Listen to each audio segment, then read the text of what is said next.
The story of how the 3 Series Touring came to be. It is the story of a BMW employee who only wished to go on vacation with his family.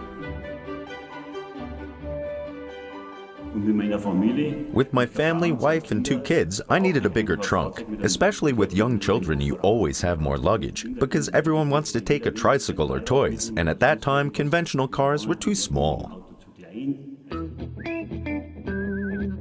In the mid-80s, the BMW 3 Series was only produced as a sedan. But BMW employee Max Reisböck needed a more spacious BMW for his vacations.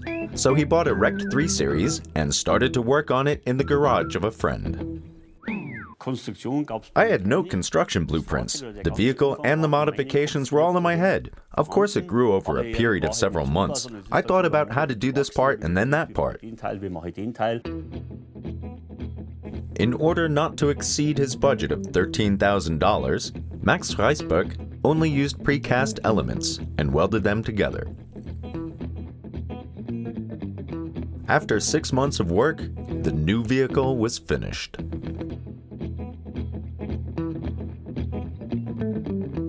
The main alteration was actually this pillar. Usually the tail is here. I moved it to the rear edge of the vehicle. With that, the shape of the Touring was almost finished.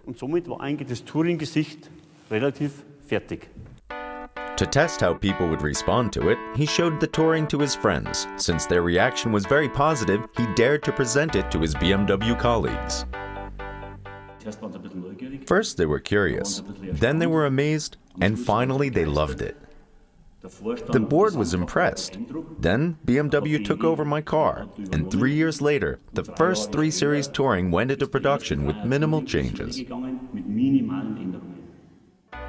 In 1987, the first Touring hit the market, a spacious 3 Series with an inclined rear and lots of space to fit all needs, with only one visible change compared to the first prototype. The biggest change was this lowered trunk. At the time, the press called it the beer crate gap, because a crate of beer fit exactly through it. BMW now successfully offers Touring variants in most editions. This is in part thanks to a man who only wanted to create space for his daughter's tricycle.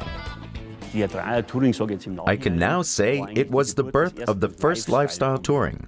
The timing was perfect, the design was perfect, and surely I'm very proud of it.